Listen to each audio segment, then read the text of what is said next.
Gold today is behaving like that.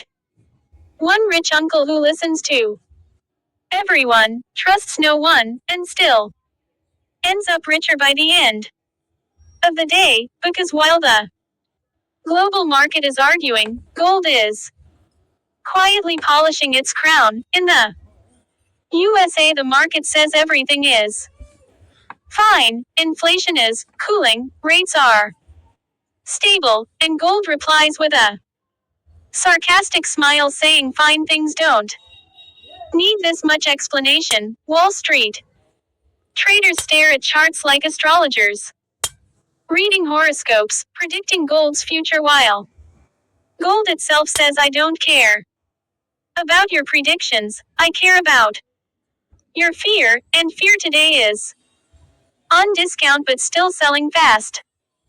The dollar tries to act strong, like a gym influencer who skipped leg day. Bond yields jump up and down like they're on a trampoline, and gold watches all this drama thinking humans created money and now money is creating stress. Meanwhile, China enters the scene like a silent movie villain who never speaks but scares everyone. China doesn't tweet.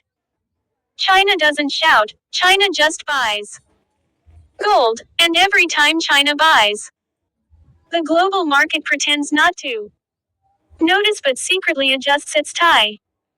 Because when China buys gold, it's not shopping, it's preparing, and preparation makes markets nervous. Today's gold update is basically a comedy of trust issues. Investors don't trust stocks fully, don't trust bonds completely, don't trust governments emotionally, but gold is like that old friend who never promises returns but always shows up during breakups, wars, inflation, elections, and budget announcements. The USA market says the economy is resilient. Gold nods politely while checking global debt numbers, like someone checking credit card bills.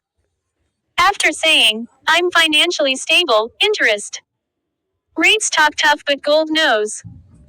Rates are like gym memberships, everyone talks about discipline but eventually quits. And when rates fall, gold plans the victory party in advance. Today, traders buy gold because they're scared, sell gold because they're bored, then buy again because they're scared of missing out, and gold charges all of them emotional tax. China's economy sends mixed signals, growth here, slowdown there, real estate crying in one corner, manufacturing stretching in another, and gold becomes the emotional support metal. For confused investors, central banks act like mature adults in the room, quietly buying gold while retail investors argue on social media using rocket and fire emojis. The global market pretends this is normal behavior, but gold remembers history, remembers crises, remembers promises broken, and keeps smiling. Today's gold price moves not because of one headline but because of 10 worries stacked together: inflation fear wearing a recession hat, geopolitical tension wearing a trade war jacket, election noise wearing clown makeup, and gold says thank you for the costume party. All take the attention. USA investors look at gold and say it's too high, then look at the world and say maybe not high enough.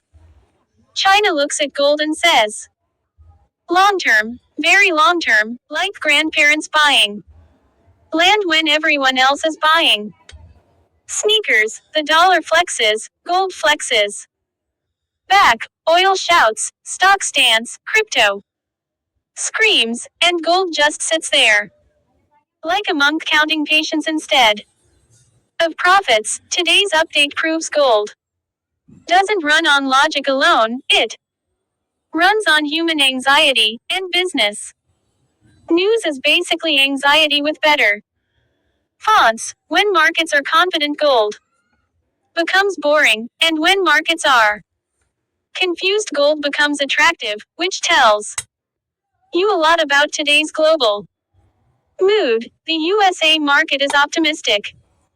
With fingers crossed, China is cautious. With a calculator, Europe is tired. With coffee, and gold is busy. Being everyone's backup plan, traders joke that gold has no yield, but gold jokes back saying neither does. Panic and yet you buy plenty of it. Today gold shines not because it wants attention but because uncertainty installed extra lighting, and until the global market decides what it wants to be when it grows up, gold will keep doing what it does best, staying expensive, staying relevant, and laughing quietly while the world argues loudly.